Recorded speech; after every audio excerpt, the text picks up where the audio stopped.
In the continued battles of good and evil in our lives, where do you think it all began and why? Again, in the continued battles of good and evil in our lives, where do you think it all began and why? This is the last part of the competition where beauty and brain collides. Maaari ko po bang kunin ang atensyon ng ilan o saglit dahil kakaunti na tayo ngayon dito sa entablado sa patimpalak na ito.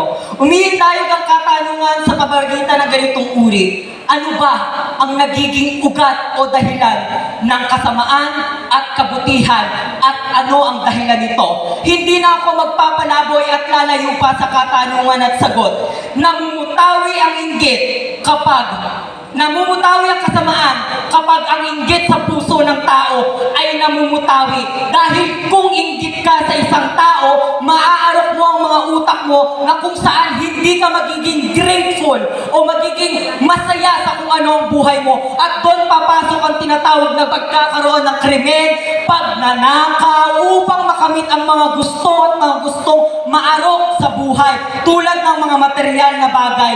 Naniniwala po ako na kung kabutihan at hindi inggit ang mamumutawi sa ating puso, mananatili tayo magandang ehemplo, mabuti sa ating kapwa. At naniniwala po ako na kung wala tayong inggit o puot sa ating puso, magiging masaya tayo sa araw-araw na buhay na binigay ng Diyos.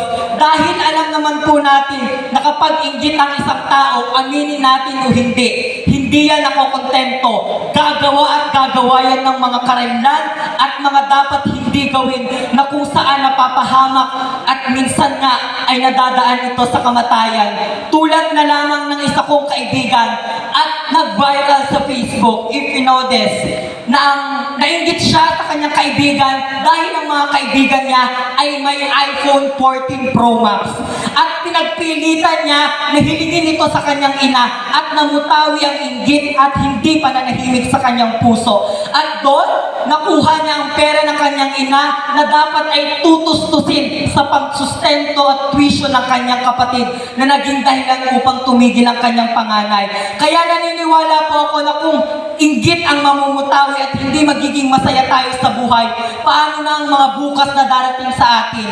Kaya naniniwala po ako na lahat tayo dapat magpasalamat sa kung ano ang nakakain natin sa ating hapagkainan, kung ano ang mga nakukuha natin sa pang-araw-araw. Pero higit sa lahat, huwag tayong makontento sa kung ano lang ang binigay na buhay natin. Dahil mayroon tayong pagkakataon at muling desisyon upang baguhin at gawing mabuti ito. Maraming salamat po.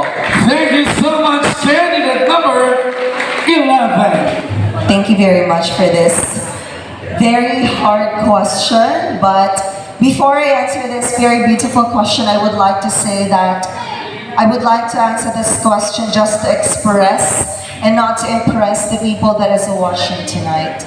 You know what? In this kind of question, there is only one thing that I would like to say. We human beings are created with His own likeness and image. And we cannot deny the fact that we humans are not perfect. We commit mistakes. And there are just things that the continued battles of good and evil in our lives, where do I think it all began? It also begins with us, the humans itself. Why should I say so? Because only us, the human beings, have the capacity and have the power in order to choose what is good and what is evil. I remember my mother told me these two things: sense and sensibility. Sense is for you to know what is right from what is wrong, and sensibility for you to do what is right from what is wrong. And I believe that in this kind of particular question, it all began in us humans, because we have our own choices. We have our own options if we want to do good things or if we want to do bad things. And allow me to prove to you, ladies and gentlemen, that as I stand here with these beautiful people, as what I have said earlier, we should always choose to do good things. Why? Because always remember that God will be more and more happy if our prayers will be answered. But God will be more happy if we have become an answer to someone's prayer. And I believe, ladies and gentlemen, I may not win tonight, but as long as I know that I did my best to show to everyone that I did a very good thing, telling each and every one of you that it all began to us human beings, because all of us are created with imperfections, flaws, and misunderstandings. Thank you and good evening. Thank you so much. Candidate number 2, very well said. Judges. Candidate. From the question given, I believe that it all began in our hearts and mind. Evil and goodness begins in our hearts and mind. I believe that if we have, or we are human beings capable of thinking and feeling, because we know the moral and we know what is good and what is bad right from the start. And I believe if we're going to capture it in our minds, this will be a reminder to always think goodness and choose the goodness inside of us, because it will eventually neglect evil. And if I were to convince everyone that goodness is everything, let's take this in mind, that kindness and goodness is the higher intelligence of a human being. And if I were to convince when it all started, it begins in us human beings. And I thank you and good night.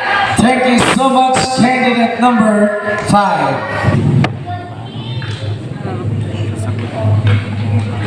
Thank you so much. I think that it all began in hatred and envy. English. Hatred and envy would be the root of evil.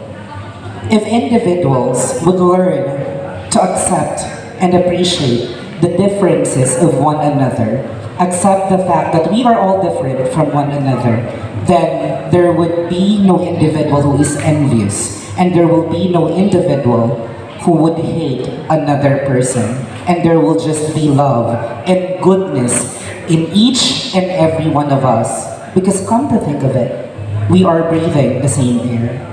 We are drinking the same water. We are all human beings, that's why we need to work together, accept each other regardless of our differences, no matter if you are a man, a woman, a gay, a lesbian, an educated person or not. We are all equal in this world. That's why we need to set aside these differences and just let the goodness of our heart and goodness spread around us, because that is what we need. Goodness in every day. Thank you and good evening. Thank you so much, candidate number 8. This time, candidate number 10. Thank you. I go directly. The evil in this society starts from greed, too much greed to power, insecurities, and crab mentality. Gahaman sa pera, at insecure sa growth and development ng every individual. This is the main reason why the Philippines is also known as the toxic country, because we cannot deny the fact that almost every single person or almost every citizen of our country has this what we call inggit and gali to every individual. The main point is that why we should start appreciating the success of other people.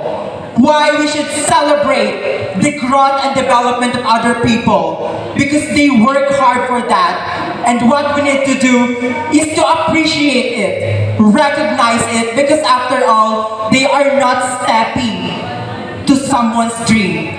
They are doing that for the betterment of themselves, for the betterment of their family, and of course, to eliminate this what we call toxicity in our society. And that is the biggest answer that I can share to that question. Because if we will going to eliminate that crab mentality, that insecurity, and that greed to power, well then definitely we can create a safe space for everyone where we can free to show who we are, the success that we can share to everyone, and most definitely a harmonious and balanced society, not just for the straight communities, but for every single individual living in this world. After all, ladies and gentlemen, there is a Latin saying that says, acta non verba. So if you do things to other, well then other people will also do great things to you. So never ever doubt and never ever be insecure with the success of other people, because they work hard for it and so they should earn it. Good evening.